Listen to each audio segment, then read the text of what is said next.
नमस्कार दोस्तों, आज हम जानेंगे भगवद गीता का संपूर्ण सार। यह ज्ञान हमें दिया था भगवान श्री कृष्ण ने और इसे सुना था महान योद्धा अर्जुन ने। यह उपदेश दिया गया था भगवद गीता में, जो महाभारत का एक महत्वपूर्ण भाग है। जब कुरुक्षेत्र का युद्ध शुरू होने वाला था, तब अर्जुन अपने ही रिश्तेदारों और गुरुओं को सामने देखकर भ्रम और दुख में पड़ गए। तब श्री कृष्ण ने अर्जुन को जीवन, धर्म और कर्म का ऐसा ज्ञान दिया जो आज भी पूरी मानवता के लिए मार्गदर्शन है। आज हम उसी गीता के सार को सरल भाषा में समझेंगे। अर्जुन का मोह। जब युद्ध शुरू होने वाला था, अर्जुन ने देखा कि सामने उसके ही दादा, गुरु और रिश्तेदार खड़े हैं। उनका मन दुख से भर गया। उन्होंने कहा, मैं अपने ही लोगों को कैसे मार सकता हूँ। तब अर्जुन ने अपना धनुष नीचे रख दिया और युद्ध करने से मना कर दिया। यही वह क्षण था जब श्री कृष्ण ने अर्जुन को गीता का ज्ञान देना शुरू किया। आत्मा का ज्ञान।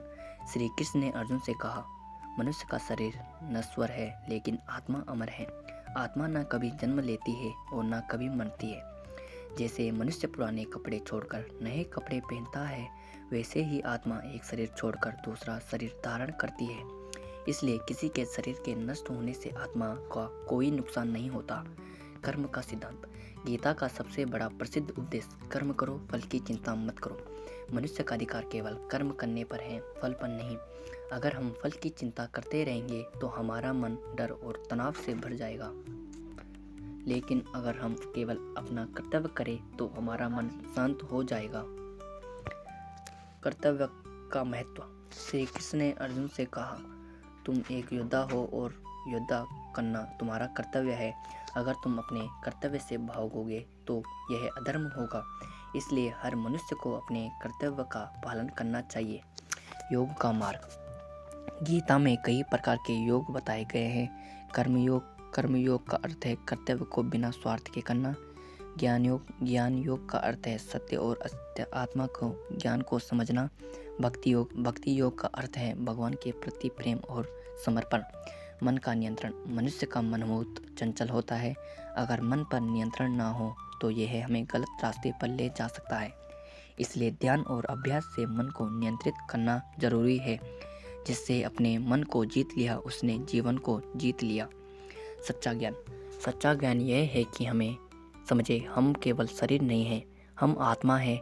जब मनुष्य का यह समझ लेता है, तब उसके अंदर से डर और दुख समाप्त हो जाता है। भगवान का स्वरूप। श्री कृष्ण कहते हैं, मैं हर जगह हूँ, मैं ही इस सृष्टि का आरंभ भी हूँ और अंत भी हूँ। हर जीवन में मेरा ही अंश है। इसलिए सभी जीवों के प्रति प्रेम और दया रखना ही सच्चा धर्म है। विश्वास रूप दर्शन। जब अर्जुन को अभी भी संदेह था, तब श्री कृष्ण ने अपना विश्वरूप दिखाया। उस रूप में अर्जुन ने देखा पूरी सृष्टि श्री कृष्ण के अंदर समाई हुई है। उन्होंने देखा कि समय भी भगवान का ही रूप है। यह देखकर अर्जुन पूरी तरह समझ गए कि श्री कृष्ण को कोई साधारण मनुष्य नहीं है। भक्ति का महत्व। गीता में भक्ति को बहुत महत्व दिया है। भगवान कहते हैं, अगर कोई सच्चे मन से मुझे याद करता है तो मैं हमेशा उसके साथ रहता हूँ।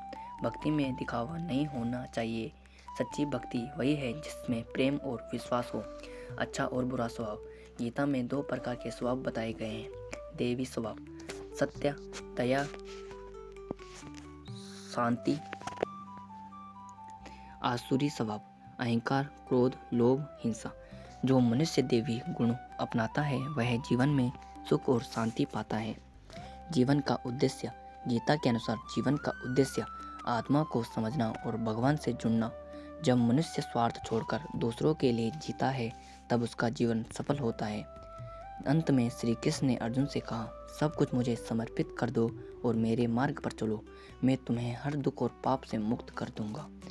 अर्जुन का निर्णय। श्री कृष्ण का ज्ञान सुनकर अर्जुन का भ्रम दूर हो गया। उन्होंने कहा, अब मेरा मोह नष्ट हो गया। अब मैं अपने कर्तव्य का पालन करूंगा। और फिर अर्जुन से युद्ध करने का निर्णय लिया। गीता हमें सिखाती है, जीवन में कर्तव्य सबसे महत्वपूर्ण है। आत्मा अमर है। कर्म करते रहना चाहिए। भगवान पर विश्वास रखना चाहिए। अगर हम गीता के इन सिद्धांतों को अपने जीवन में अपनाएंगे तो हमारा जीवन सुख, शांति और सफलता से भर जाएगा। धन्यवाद। जय श्री कृष्ण। राधे राधे।